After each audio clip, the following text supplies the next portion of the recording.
Welcome to another Sniper's Hide video review. Today we're going to look at something special here. This is a scope from US Optics. It's actually one of these scopes that was submitted to the PSR program the Army's looking at.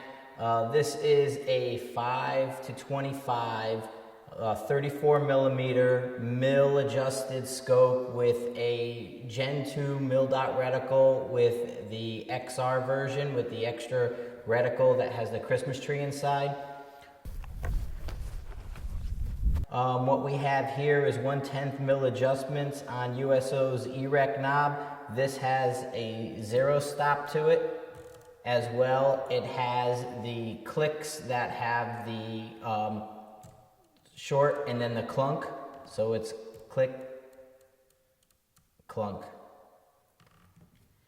And something new here that we want to take a look at is their new LED type illumination. This is brand new for USO, and we just want to kind of take it apart and show you what's going on with this, because there's some really neat new features in this illumination, among a couple other things that are going on with this particular scope.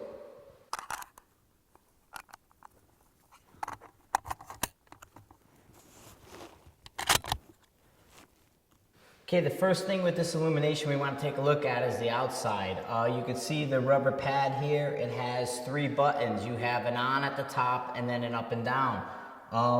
Real simple design here. What we're going to do is we're going to take it apart and show you what makes this illumination different from so many others.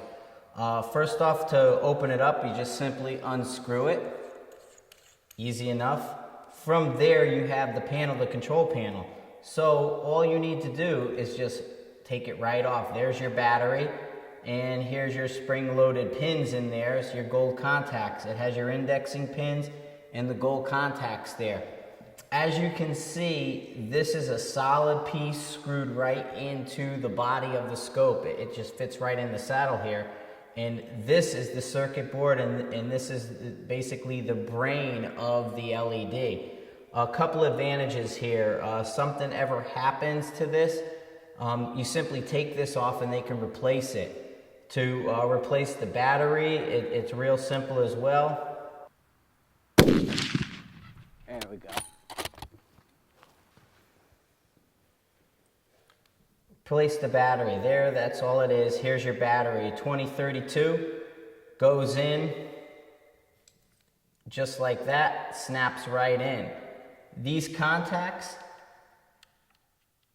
they line up, the holes in the pin, that's it.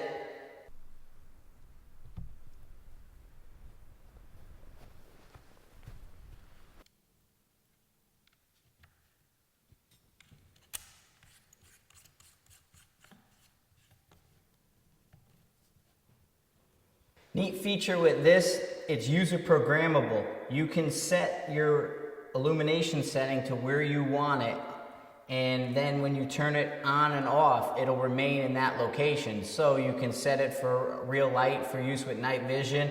You can set it for higher power, and when you turn it off, it goes back on. As well, it can be set for specific steps from US Optics themselves. Okay, we're out at the rifles only range with the Accuracy International 300 Win Mag. This is the AW model. As you can see, it's a 2.0 folder. Real quick before we get going with the US Optics SN3, the PSR model, I want to do a quick bore sight. This scope is designed to be used with a 30 MOA base. So it takes a rather aggressive cant to get 100% of the elevation in it. So because this was mounted on a rifle with a 30 MOA base, and the AW has a flat base, I'm going to do a quick bore sight and check it. And we're ready to get going. Okay, here is our bore sight. Came back up to here with our adjustment. I didn't quite read it correctly. In here, our 3-shot group came up, was doing real well, hit the red dot. I fumbled it just a little bit, but we're centered up. We probably could use to come down one, but we're going to leave it. Happy with it. We're going to flip our turrets, and then we're going to go back and check it to make sure we didn't move anything when we do our turrets. All right, now we're at the 400-yard line. We're going to engage some movers here at RO. So let's see, get a little bit of mover practice. Movers out and moving. Impact, 2 mil lead. Just in front. Impact. 2 mil that direction. Key here, spotting your own shots. Because everything else, your natural point of aim is slightly compromised.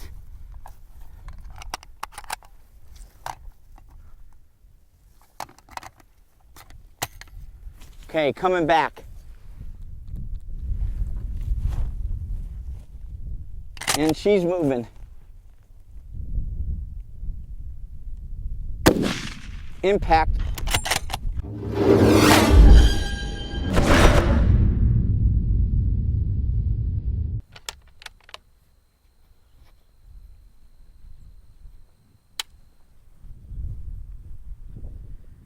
Okay, we're here at the Rifles Only Barricades with another online training lesson. Here we're going to talk about shooting off the barricades, and these are our form of barricades. As you can see, the railroad ties there. What we're going to look at is the sitting, kneeling, and standing positions as shot from the barricades. Right now we have Jacob set up in a sitting position. A couple elements we want to look at. Supporting the front of the rifle. We like to put the rear bag on the front and support as far forward as possible. We're using that rear bag to prevent hard-to-hard surface, as well as to take up the angle that's in this barricade. It's not squared off, so you don't have a real nice location, so the rear bag is going to help that. As well, a couple elements he has going on. He's supporting the support hand with his elbow there, and he's in a good position, squared up behind the target. As he's facing down range, he's giving the rifle something to recoil against. Now, if you want to get a little steadier, one of the things you want to look at is supporting the firing hand. So to do that, he can bring up his other knee, and now he's got support for his firing hand. This will give him real good stability at the back. One of the reasons you want to be far forward on this is to minimize the movement at the muzzle. If you suck the rifle up all the way to the magazine well, any movement you put in the back is going to be magnified in the front. So getting out forward is going to help minimize that. Another thing, can't really see there, but I'll explain to you, his scope. He's got a 5-25 scope on this rifle. However, he's only at 10 power right now. He's inside 100 yards. He doesn't need max power. If you crank the power up on your scope, it's going to increase that wobble factor. Just like on a digital camera, zoom it in all the way, it moves all around. Go wide angle and it's a much steadier shot. Same thing with the scope. In his position, he's going to test it, test his parallax, check his natural point of aim. In positional shooting, natural point of aim is going to be key. If you find you're moving a little bit, you want to move an equal distance off the target. If you're moving 3 inches to the left, you want to move 3 inches to the right. So that's one of the things he's going to check to help use that natural point of aim to his advantage. Everything else should be perfect. Trigger control shouldn't be compromised. His breathing, all of that should not be compromised. So this is the position he's going to want to be in. Last thing, his shoulders are in front of his hips. That's going to help with recoil management. You need to move your center of gravity forward on the system. So that way there, when he fires, he can maintain control of the rifle, and as he goes down range, he'll stay on target. So he's going to fire his shot now.